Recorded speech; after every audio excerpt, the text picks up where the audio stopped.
बिस्मिल्लाहिर्रहमानिर्रहीम। Dear students, अस्सलाम वालेकुम। जैसे कि PSY 512 gender issues in psychology का जो है GDB ओपन हुआ है और इसका जो सोल्यूशन है इसी वीडियो में बताऊंगा।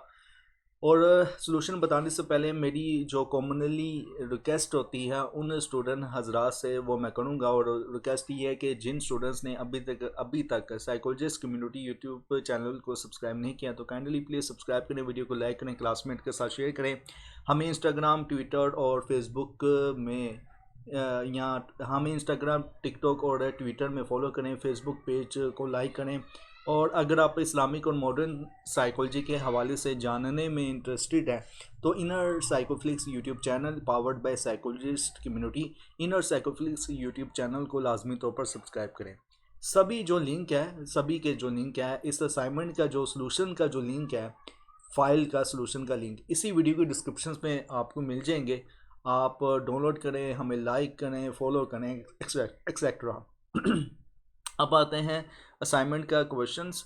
और असाइनमेंट का क्वेश्चंस को डिस्कस करने से पहले जीडीबी के क्वेश्चंस को डिस्कस करने से पहले मैं असाइनमेंट कहती है जीडीबी एक्चुअल में है, तो जीडीबी का क्वेश्चन डिस्कस करने से पहले मैं आपको एक बता दूं बात कि साइकोलॉजिस्ट कम्युनिटी इंशाल्लाह आपके जो फाइनल टर्म के जो एग्ज़ाम है PSY 512 gender issues in psychology के कोर्स को लेकर, एग्ज़ाम से पहले पहले 15 जनवरी को ही जो है वो साइकोलॉजिस्ट कम्युनिटी आपकी इस कोर्स के जो लेक्चर्स हैं फाइनल टर्म के सिलेबस के अकॉर्डिंग कवर अप कर देगी और आप लाजमी तौर पर वॉच आउट कीजिएगा।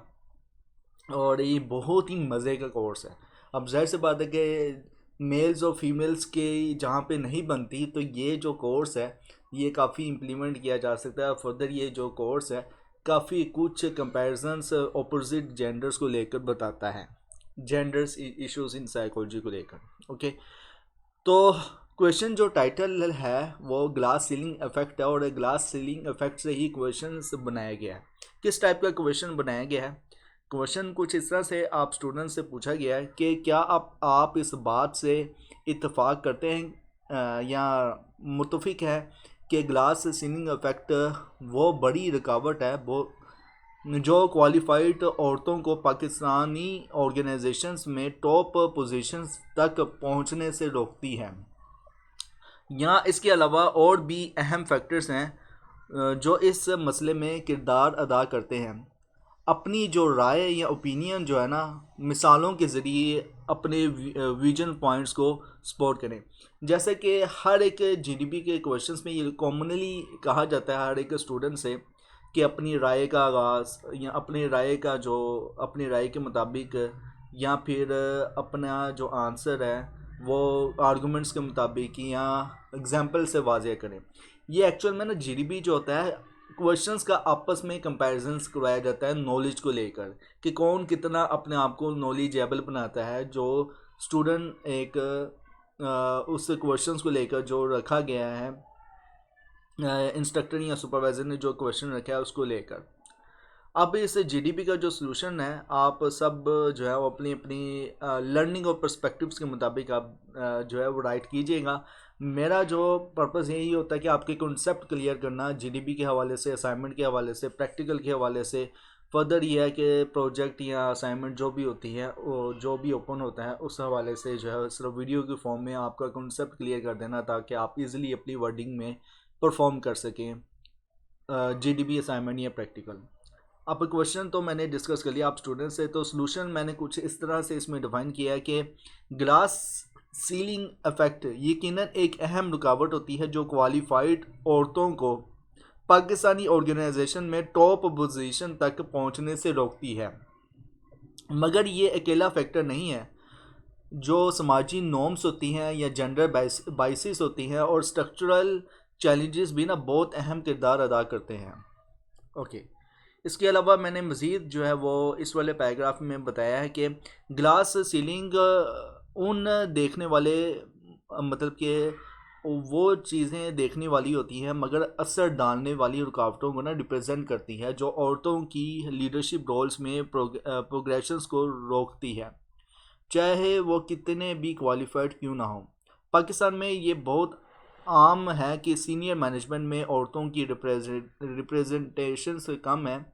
मिसाल के तौर पर बैंकिंग या एजुकेशन जैसी फील्ड्स में ना बहुत सी कैपेबल औरतें हैं जो लिमिटेड मेंबरशिप और बाइस्ड प्रमोशंस क्राइटेरिया को सामना करती हैं। बाइस्ड क्राइटेरिया का मतलब कि बाइस्ड प्रमोशंस क्राइटेरिया का जो है वो सामना करती हैं। ओके, फर्दर ये है कि मैंने इस वाले पैराग्राफ में कुछ इस तरह से बताया है कि मगर समाजी जो ताकतें होती हैं या समाजी जो तवक्कात होती हैं ना, इस मसले का और ज़्यादा जो है वो बिगाड़ देती हैं, इस मसले को और ज़्यादा बिगाड़ देती हैं। कल्चरल नॉर्म्स अक्सर ना औरतों के केयर गिवर्स रोल्स को ना इनकी प्रोफेशनल एस्पायरेशंस पर तरजीह देते हैं, जो कैरियर इंटरप्शंस और लिमिटेड मोबिलिटी का सबब बनता है। मिसाल के तौर पर एक औरत जो मल्टीनेशनल कॉरपोरेशंस में काम कर रही है, वो रीलोकेशंस वाली प्रमोशन सिर्फ फैमिली ऑब्लिगेशंस की वजह से छोड़ देती है। ओके, और इसमें जो है वो मज़ीद बताया गया है कुछ इस तरह से इसमें कि इसके अलावा वर्क प्लेस पॉलिसीज़ जो होती हैं ना, पॉलिसीज़ में अक्सर ज़रूरी सपोर्ट सिस्टम्स की कमी होती है, जैसे कि फ्लेक्सिबल वर्किंग हॉर्स और चाइल्ड केयर फैसिलिटीज़, और ये चीज़ें ना औरतों को टॉप टीयर पोजीशन से ना दूर कर देती है। रिसर्च ये भी दिखाती हैं कि ऑर्गेनाइजेशंस जिसमें जेंडर इंक्लूसिव पॉलिसी से मजबूत है, जैसे कि एंग्रो या यूनिलीवर्स पाकिस्तान, इनमें ना लीडरशिप रोल्स में ना औरतों की रिप्रेजेंटेशंस बेहतर होती है। और एक और बड़ा फैक्टर भी है, और एक और बड़ा फैक्टर जेंडर स्टीरियोटाइपिंग है। लीडरशिप को ना अक्सर ट्रेडिशनली मस्कुलिन ट्रेड्स जैसे कि असर्टिवनेस के साथ एसोसिएट किया जाता है, जो औरतों के लिए ऐसे रूल्स में जो है वो ऐसे रूल्स में घुसना मुश्किल हो जाता है औरतों के लिए, या औरतों के लिए मुश्किल बना देता है। मिसाल के तौर पर बेनज़ीर भुट्टो जैसे पॉलिटिकल लीडर्स को इनके मेल काउंटर पार्ट्स के मुकाबले में ना इज़्ज़त और एक्सेप्टेंस हासिल करने के लिए दुगना मेहनत जो है वह करनी पड़ रही थी बेनज़ीर भुट्टो को। फर्दर ये है कि लास्ट में जो है वो मैंने कंक्लूजन निकाला है, जो कुछ भी मैंने डिस्कशंस की है जीडीपी में, और आप भी लाजमी कंक्लूजन दिया करें अपने जीडीपी की डिस्कशंस का, और इससे क्या होता है कि अच्छा इंप्रेशन पड़ता है कि आपने डिस्कशंस क्लोज़ किया, समराइज़ की है अपनी जीडीपी की। तो मैंने समराइज़ या डिस्कशंस या कंक्लूजन इस फॉर्म में दिया है कि इन मसालों को हल करने के लिए ना, इन मसाइल को हल करने के लिए जितने भी ऊपर जो हैं दिए गए हैं, जितने भी मैंने मसाले दिए हैं बेनज़ीर भुट्टो को लेकर, यूनिलीवर को लेकर, और साथ में जो है वो टॉप पोजीशंस में बैंकिंग और जो काम कर रही हैं औरतें, तो मैंने कुछ इस तरह से वाज़ेह किया है कि इन मसालों या इन मसाइल को हल करने के लिए ना ऑर्गेनाइजेशंस को इंक्लूसिविटी का कल्चर प्रमोट करना होगा। ओके, और डिवर्सिटी कोर्ट्स मेंटरशिप प्रोग्राम और फैमिली फ्रेंडली पॉलिसी इम्प्लीमेंट करते हैं ना, सिर्फ ग्लास सीलिंग और समाजी रुकावटों को तोड़कर पाकिस्तान अपनी टैलेंटेड फीमेल वर्क फोर्स की पूरी पोटेंशियल अनलॉक कर सकता है। अच्छा, ये तो चलो ठीक है, मैंने बता दिया है कि फैमिली फ्रेंडली पॉलिसी इम्प्लीमेंट करते हैं और डाइवर्सिटी कोर्ट्स मेंबरशिप प्रोग्राम करते हैं, जो है वो कल्चर प्रमोट करना होगा, इंक्लूसिविटी कल्चर प्रमोट करना होगा। ये सब कुछ अगर कर भी लेंगे, लेकिन क्या है कि एक होता है जेंडर रोल, यहाँ पे तो जेंडर इश्यूज़ है ना। अब ये इश्यूज़ क्या है, मतलब कि औरत अगर चाह रही है माशरे में मज़ीद अपनी प्रोग्रेशन को हासिल करने के लिए, लेकिन उसका जो रोल, जिसको रोल जहाँ पे सेट किया गया ना, वो उस रोल को बस अडोप्ट कर ले और प्लस उस रोल पे इम्प्लीमेंट करे, तो उसके लिए ज़िंदगी आसान होती है। अगर वो उस रोल को अडोप्ट करना चाहे जो रोल की अल्लाह ने किसी और के लिए रखा है, तो फिर माशरे में बिगाड़ पैदा होता है। सपोज़ अगर मर्द औरत जैसे बनना चाह रही हैं या बनना चाह रहे हैं, या फिर औरतें मर्द जैसे बनना चाह रही हैं, तो क्या होगा कि डबल इफ़ेक्ट होगा, माशरे में बिगाड़ पैदा होगा।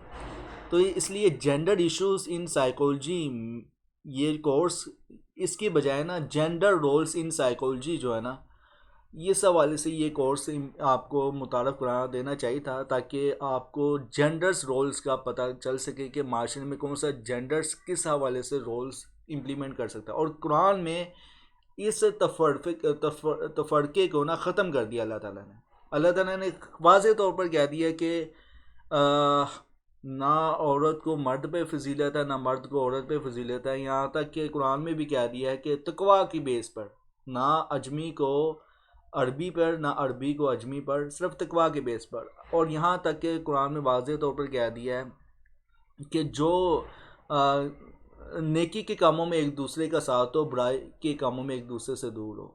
अगर एक औरत नेकी की दावत दे रही है तो दैन आप उसका साथ दो। अगर नहीं दावत दे रही, या फिर वो कह रही है कि मैंने माशरे में कुछ ऐसा इम्प्लीमेंट करना है जो उसका इस्लामिक पर्सपेक्टिव्स के हवाले से इजाज़त नहीं है, तो यहाँ पे फिर डिफरेंसेस क्रिएट होने की वजह से क्या होगा कि जेंडर रोल डिफरेंसेस क्रिएट होने की वजह से ना जेंडर इश्यूज जो है वो पैदा होंगे। और फिर उस हवाले से भी जेंडर इश्यूज इन साइकोलॉजी जो है वो पढ़नी चाहिए। तो बेसिक जो है ना जेंडर रोल्स इन साइकोलॉजी जो है कोर्स, वो लाजमी आपके सिलेबस में होना चाहिए था। ओवरऑल जो मैंने देखा है माशरे में कि ऑलमोस्ट जो है वो मतलब कि इतने ज़्यादा रेस्टोरेंट क्यों बन के हैं, फास्ट फूड्स के रेस्टोरेंट्स वगैरह, या फिर जो दूसरे रेस्टोरेंट्स हैं क्यों बन गए, क्योंकि औरतों ने घर में खाना पकाना छोड़ दिया और मर्द ने फिर घर में खाना खाने के बजाय बाहर रेस्टोरेंट से, होटल से खाना शुरू कर दिया है।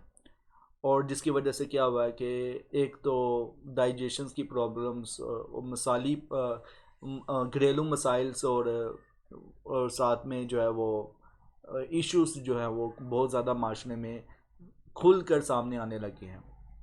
ओवरऑल ये जो था, मैंने ज़ाहिर से बात है कि अब पता नहीं ये जो इंस्ट्रक्टर या सुपरवाइज़र अगर फीमेल है तो मैंने उस हिसाब से मैंने डिज़ाइन किया है। ज़ाहिर सी बात है कि फिर औरतों की तो अपनी तारीफ़ ही अच्छी लगती है, तो उस हिसाब से मैंने जीडीबी का जो सलूशन है अपनी वर्डिंग में बयान कर दिया है। ओवरऑल ये था जीडीबी का सलूशन। कैसा लगा कमेंट्स में लाजमी बताएं। इंशाल्लाह मिलते हैं किसी नेक्स्ट जीडीबी असाइनमेंट या प्रैक्टिकल के सलूशंस में या शो लेक्चर्स की सीरीज़ में। Till then thank you so much. अल्लाह हाफिज़।